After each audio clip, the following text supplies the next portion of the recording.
સાબરકાંઠામાં ભારે વરસાદને કારણે હાઈવે પાણી થઈ ગયો છે। ઈડરથી ખેડબ્રહ્મા જતા હાઈવે પર પાણી ભરાઈ ગયા છે। રસ્તા પર પાણી ભરાતા વાહન ચાલકોને ભારે હાલાકી થઈ રહી છે। રાણી તળાવ નજીક રસ્તા પર પાણી જ પાણી જોવા મળી રહ્યું છે। તો ઈડરથી ખેડબ્રહ્મા જતા લોકો અત્યારે હેરાન પરેશાન થઈ રહ્યા છે, કારણ કે આપ જુઓ જે હાઈવે છે એ હાઈવે પર પાણી ભરાઈ ગયા છે। વરસાદી પાણી ફરી વળ્યા છે હાઈવે પર। ભારે વરસાદને કારણે હાઈવે પણ પાણીમાં ગરકાવ છે।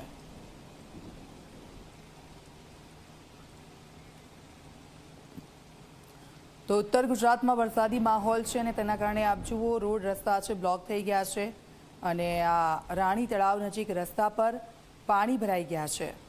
તો રસ્તા પર પાણી ભરાવાને કારણે વાહન ચાલકોને સતત પારાવાર મુશ્કેલીનો સામનો। ઈડરથી ખેડબ્રહ્મા તરફ જે લોકો જઈ રહ્યા છે ત્યાં ટ્રાફિકની સમસ્યા પણ લોકોને નડી રહી છે। સાથે સાથે હાઈવે પર જે પાણી ભરાઈ ગયા છે તેના કારણે લોકોનો સમય પણ અત્યારે બગડી રહ્યો છે। સાબરકાંઠાના અમદાવાદ ઉદયપુર નેશનલ હાઈવે પર પાણી ભરાઈ ગયા છે।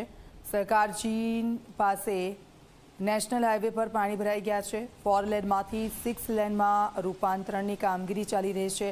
પાણી ભરાવાને લઈને વાહન ચાલકોને પારાવાર મુશ્કેલી। તો સતત મુશ્કેલીનો સામનો અને એક તરફ ટ્રાફિક જામની સમસ્યાઓ પણ ત્યાં સામનો લોકો કરી રહ્યા છે, જ્યાંથી તે લોકો પસાર થઈ રહ્યા છે। આપ જુઓ રસ્તા છે એ રસ્તા પર નદી વહેતી હોય તેવા દ્રશ્યો છે। સંવાદદાતા શૈલેષ અમારી સાથે ફોન લાઈન પર જોડાઈ ગયા છે। શૈલેષ, ઉત્તર ગુજરાતમાં જે ધમાકેદાર વરસાદ વરસ્યો છે તેના કારણે મહેસાણા હોય, ઈડર ખેડબ્રહ્મા હાઈવે હોય, તમામ જગ્યાઓ પર પાણી ભરાઈ ગયા છે। હાલ શું સ્થિતિ છે? વાત તો આપણે સાબરકાંઠા જિલ્લામાં જે વહેલી સવારથી ક્યાંક ધીમી ધારે તો ક્યાંક તીવ્રતા સાથે વરસાદ વરસી રહ્યો છે, તેને લઈને નીચાણવાળા વિસ્તારોમાં પાણી ભરાઈ ગયા છે। તો એક સ્થિતિ માનીને 3 ઇંચ જેટલો વરસાદ વરસ્યો છે, જેમાં પ્રાંતિજમાં 3 ઇંચ જેટલો વરસાદ વરસ્યો હતો, તો ઈડરમાં 2 કલાકમાં 2 ઇંચ જેટલો વરસાદ વરસ્યો હતો।